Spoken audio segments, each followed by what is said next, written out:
Assalamualaikum warahmatullahi wabarakatuh. Perkenalkan, saya Nabila Warapalubi, NIM 43010020067 dari Fakultas Dakwah, Program Studi Komunikasi dan Penyiaran Islam, kelas KPI 2C. Di video kali ini, saya akan membahas secara singkat tentang 4 tema. Yang pertama, pentingnya pendidikan kewarganegaraan. Yang kedua, negara dan aspek-aspek kewarganegaraan. Yang ketiga, hubungan warga negara dengan pemerintahan. Dan yang keempat, peranan warga negara dalam berbangsa dan bernegara. Nah, apa pentingnya mempelajari pendidikan kewarganegaraan? Dengan mempelajari pendidikan kewarganegaraan, generasi penerus, entah itu siswa, pelajar, maupun mahasiswa, diharapkan memiliki kesadaran penuh akan demokrasi dan HAM. Mereka akan memberikan kontribusi yang berarti dalam mengatasi berbagai masalah yang dihadapi bangsa, seperti konflik dan kekerasan yang terjadi dalam masyarakat Indonesia dengan cara-cara damai dan cerdas. Juga dapat mencetak generasi penerus yang bertanggung jawab atas keselamatan dan kejayaan tanah air, dan memiliki rasa tanggung jawab dalam pembangunan negara. Adapun tujuan dari mempelajari pendidikan kewarganegaraan ini adalah yang pertama, menjadikan warga negaranya warga negara yang baik dan berwawasan tentang kenegaraan. Yang kedua, menumbuhkan rasa cinta tanah air dan bangga terlahir dan menjadi warga negara Indonesia. Yang ketiga, membentuk karakter dan kepribadian masyarakat agar sesuai dengan nilai-nilai Pancasila. Yang keempat, menjadikan paham tentang hak dan kewajibannya sebagai warga negara Indonesia, berpikir kritis, bertoleransi tinggi, pribadi yang cinta damai, menjadi sosok yang mengenal dan berpartisipasi dalam kehidupan politik lokal, nasional, dan internasional. Materi yang kedua adalah tentang negara dan aspek-aspek kewarganegaraan. Apa itu negara? Negara adalah organisasi kekuasaan yang berdaulat dengan tata pemerintahan yang melaksanakan tata tertib dengan orang-orang di daerah tertentu. Negara juga merupakan suatu wilayah yang memiliki suatu sistem atau aturan yang berlaku bagi semua individu di wilayah tersebut dan berdiri secara independen. Lalu, apa saja aspek-aspek dalam kewarganegaraan? Yang pertama adalah persatuan dan kesatuan bangsa, yang meliputi hidup rukun dalam perbedaan, cinta lingkungan, kebanggaan sebagai bangsa Indonesia, Sumpah Pemuda, keutuhan NKRI, partisipasi dalam pembelaan negara, sikap positif terhadap NKRI, dan keterbukaan dan jaminan keadilan. Yang kedua, norma, hukum, dan peraturan yang meliputi tertib dalam kehidupan keluarga, tertib di sekolah, norma yang berlaku di masyarakat, peraturan-peraturan daerah, norma-norma dalam kehidupan berbangsa dan bernegara, sistem hukum dan peradilan nasional, hukum dan peradilan internasional. Yang ketiga, hak asasi manusia, meliputi hak dan kewajiban anak, hak dan kewajiban anggota masyarakat, instrumen nasional dan internasional HAM, pemajuan, penghormatan, dan perlindungan HAM. Yang keempat,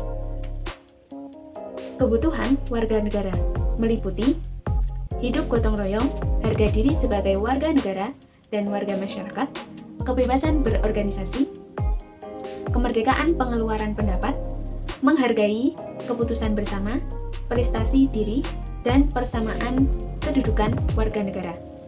Yang kelima, konstitusi negara yang meliputi proklamasi kemerdekaan dan konstitusi yang pertama, konstitusi-konstitusi yang pernah digunakan di Indonesia, dan hubungan dasar negara dengan konstitusi. Yang keenam, kekuasaan dan politik, meliputi pemerintahan desa dan kecamatan, pemerintahan daerah dan otonomi, pemerintahan pusat, demokrasi dan sistem politik, budaya demokrasi menuju masyarakat madani, sistem pemerintahan, dan pers dalam masyarakat demokrasi. Yang ketujuh, Pancasila, meliputi kedudukan Pancasila sebagai dasar negara dan ideologi negara, proses perumusan Pancasila sebagai dasar negara, pengamalan nilai-nilai Pancasila dalam kehidupan sehari-hari, dan Pancasila sebagai ideologi terbuka. Materi yang ketiga adalah hubungan pemerintah dengan warga negara. Warga negara adalah rakyat yang menetap di suatu wilayah dan rakyat tertentu dalam hubungannya dengan negara.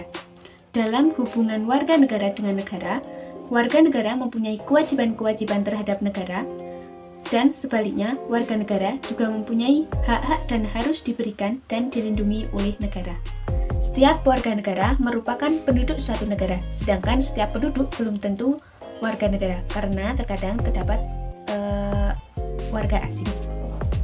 Hubungan pemerintahan. Hubungan pemerintahan adalah hubungan yang terjadi antara yang diberi perintah dengan pemerintah, berada pada berbagai posisi dan melakukan berbagai peran satu terhadap yang lain, baik timbal balik maupun searah, seimbang maupun tidak.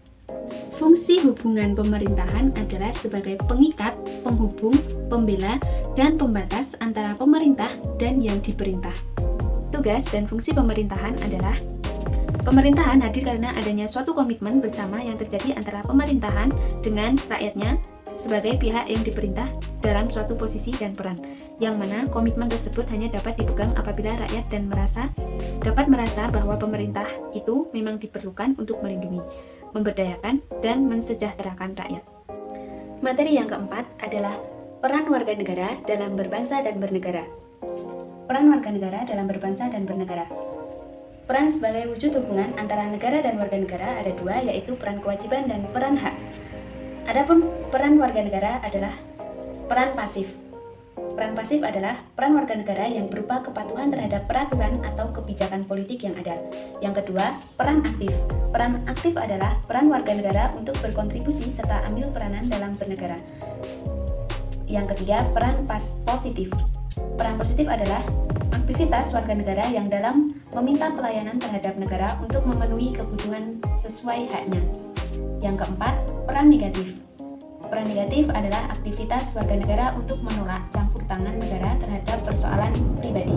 Dan 45. Adapun hak dan kewajiban negara terhadap warga negara pada dasarnya merupakan kewajiban dan hak warga negara terhadap negara.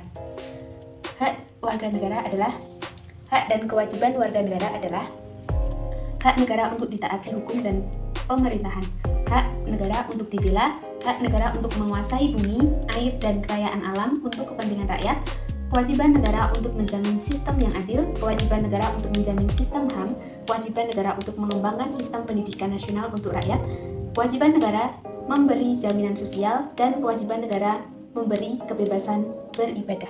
Demikian materi singkat yang dapat saya sampaikan, semoga bermanfaat dan pastinya masih banyak kekurangan, semoga dapat dimaklumi. Wassalamualaikum warahmatullahi wabarakatuh.